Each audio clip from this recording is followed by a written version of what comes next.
welcome to the Coach and Crew Show. We are doing our first video segment for you on the MLS's back tournament. You've been watching since July 8th. We have now just finished up the round of 16. So me and my crew members, Spalding Shane and Phil, better known as the Tantor, are all going to be chiming in on our show about starters. But first, an unofficial word from our little sponsor.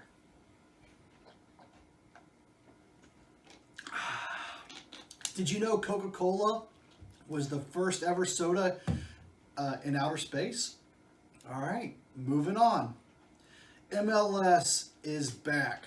That's right, and now they're in the round of 16. So let's talk about just 4 of the games that highlighted the round of 16. Let's start off where I'm not the least bit biased and I'm not the least bit fan, but Orlando City. Vamos Orlando. Wow, what are they doing? 2-0-1 in the group stage and then come out and all right, listen, I'm going to be honest. They got a little cute inside the 20, but they got the goal.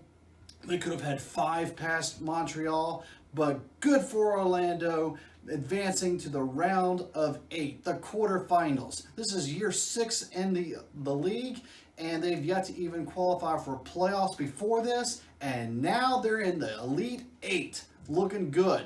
Second one I want to call out and make reference to is, wow. LAFC. Okay, so the Uruguayan Razi, he's clearly the leading scorer of this tournament. He's putting balls past everybody. That team, if they feel like it, can outscore almost anybody. But the real question is if they feel like it. Seattle, I'm calling you out. You've laid 2 eggs on me. The opener, which I kind of looked past afterwards, the loss to Chicago, which that's no excuse. And then the round of 16, you just look flat and uninspired.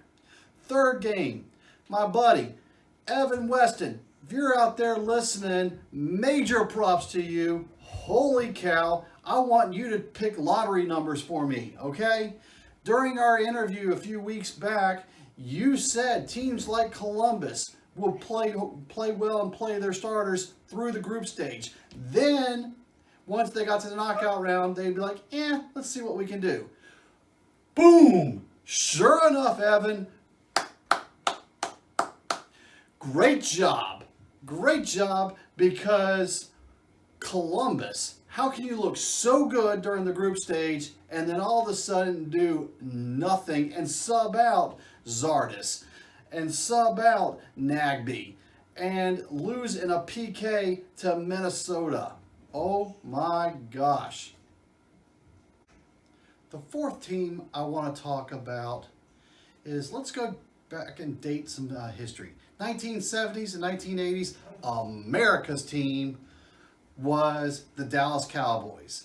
1990s, the America's team was the Atlanta Falcons. Fast forward to the 2020s. 2020, America's team, San Jose Earthquake. Hang on real quick. I am drinking the San Jose Earthquake Kool-Aid.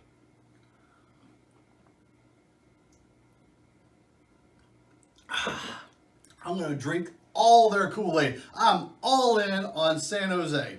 Their offense is amazing. They've had 7 different scorers so far this tournament. They're the 2nd highest scoring team and the most balanced scoring team this tournament. They're putting 5 on everyone. I don't care who you are. You better figure out how to have offense. Talk about offense. Every single game they've had the possession of the ball at least 60% of the time, which we all know by Brian Fantana, 60% of the time it works all the time. Okay? A little Anchorman reference there, but 60% of the time, it works all the time. Their possession has been at least 60%, 62, 68, 63, and 60% of the time they've had possession. They're scoring goals amongst goals. Coach Almeida has got these guys drinking the Kool-Aid and has become America's team. So that's my take of the round of 16 main highlights. Let's now kick it over to Tantor and Shane. Guys, share your opinions. Go. Tantor's Giant Head here, talking a little bit about the MLS tournament. Just like NFL players reporting to training camp to fulfill their contractual obligations, Tantor's fulfilling his to coach and crew, under duress, I might add. I will never get back those 2 hours I wasted watching the Portland-Cincinnati game. Watching 11 players play behind the ball for that rec team, Cincinnati FC, was just horrible soccer. MLS ought to be ashamed of themselves. However, they've got an ace in the hole with San Jose, who brings excitement every time they step on the pitch. They can drop 5 on anybody, even on another bus parking team, Minnesota, and that's what I hope happens. We have the thrill of watching that LAFC Orlando game. That game is going to be tremendous. And then my favorite keeper, Blake with Philadelphia, want to see that game also. Hey, tune in, watch the rest of these games. They should be good ones. Thanks for the coach sending it over to me. I'm Spalding, got that no personality news that all of you must have. First off, San Jose. They're glorious. I got my ketchup for the ketchup song that I play every night. Just like the Cubs fly the W, I got my ketchup song. It's amazing. I love how they play. They play like FIFA 20. Non-stop action 100%. I don't care if they give up goals, because at the end of the day, they still score 5. Amazing. Then we have Columbus, referring back to the Evan Weston episode. I did not listen to him. I had Columbus going in my finals. I wish I listened better before I made my picks. He predicted it perfectly. I don't know how he does it. It's amazing. You should really go back and watch that episode. Then we have LAFC. They could be the new New England Patriots. They are amazing. They could be the all-star, 5-star, elite series, limited edition, Bible signed by Jesus, 24/7, European champion team of all time. All right. Also, we had 2 things happen that I thought would be worth a quick little time. After the New England Revolution loss in the round of 16, their head coach, Bruce Arena, clearly and vividly threw every F-bomb he could think of at the referee, got himself a hard red. Not to be outdone, Real Salt Lake midfielder Kyle Beckerman had an intentional handball in the box that gave up another goal to San Jose. 10-15 seconds later, the game ended. He turned around and just kicked the ball, hitting the referee, 100% intentional. Once again, hard red. Beckerman rips off the shirt and just, he showcased all of his tattoos and then walks straight off the pitch. So, Shane, Tantor, what are your reactions to this, and how do you police this if you were the owner in one situation and the head coach in the other situation? Your turn. Go. First of all, Beckerman, nice ink. We should have never seen that. With the refs, it's a thankless job. Being a center ref, you have to be as fit as a player, have just as much action out there. MLS needs to give these center refs more help with video. Also, center refs, use your ARs, use them a lot. And it's a thankless job. I wouldn't want to be out there doing it in this tournament. However, it's no excuse for a coach to go out there and drop so many F-bombs on the ref on national TV. What you do, everything else, everybody else does. Just go to the press conference, tell them they suck, and move on. However, he didn't do that. He's gone for the year, my opinion.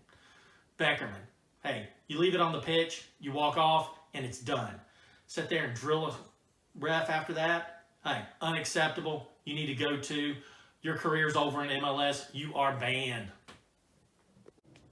As for the red cards, it's no excuse. When either you're doing something intentional to the ref, you need to be red carded and fined.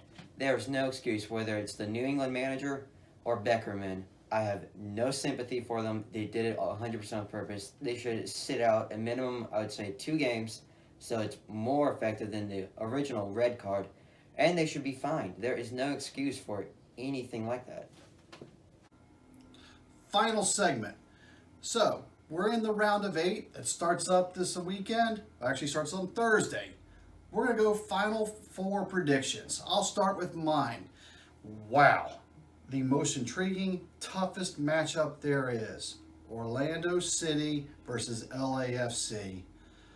Oh my gosh. If there's a team that can do this and knock off the big bad LAFC, who they're scoring against anybody when they feel like it. Now you've got Orlando and a situation where where do they finally the Cinderella finally strike midnight here in Disney World, or do they keep advancing? Trying to be as unbiased as possible and trying not to put the hat of passion on, we'll go ahead and just advance LAFC. I don't know if I'm 100% sold on that fact because Orlando may or may not be my rooting team. Another bracket game, Philadelphia and Kansas City. Until Philadelphia changes goalkeepers, it's going to be hard to get anything past them. Philadelphia's offense might not be scoring a lot, but I see them advancing to the Final Four. New York FC versus Portland. Hang on a second. Sorry. If both teams play like they've been playing, that's not going to be exactly high-level entertainment. Let's advance Portland. Lastly, I think we all know who I'm going to take on this one. So let's go ahead and put a 5 spot up on them. The over and under, I'm setting the line at 3.5 goals for San Jose. Yes, San Jose is going to advance to the Final Four of the MLS is Back tournament. Guys, your turn. Who are your Final Four? Final Four predictions. We're going San Jose, get the ketchup song back out. It's going to be great. They're play great. I love them. Portland, they got the snooze fest, but the snooze fest works. And they're my team to pick it to win it all. Then we got Philadelphia, the goalkeeper. The goalkeeper is the man of the team. He is probably the best goalkeeper in the league. Then we have LAFC. What can we not say about them that hasn't already been said? They are amazing. All right, MLS, round of 8. We've got 4 great games going on here. The premier matchups, LAFC versus Orlando. LAFC, they are awesome. This game should have been a final. But if anybody has a chance of knocking off LAFC, it is Orlando. Can't wait to see that one. We've got San Jose versus Minnesota. Minnesota, hopefully they don't park the bus and make it unwatchable. But I still think San Jose will drop 5 on them. They have on everybody else. And I really hope if somebody drops the bus, San Jose takes a caterpillar and runs right over that bus and smashes it in little bitty pieces and destroys Minnesota, because parking the bus is not soccer. All right, we move on to the Portland NYFC game. Portland is a better team. They should dominate that one and take it. And then we've got Philadelphia versus Sporting Kansas City. Love both of these teams. Great competitive game. My man Blake is in goal for Philadelphia. Philadelphia, I think, will squeak through. Thank you again for joining the Coach and Crew show. We did our little MLS is Back roundtable discussion. Again, follow us on all of the following platforms: Facebook, Twitter, Instagram, YouTube. Go to our website, coachandcrewshow.com. Until then, we'll be back and enjoy the games.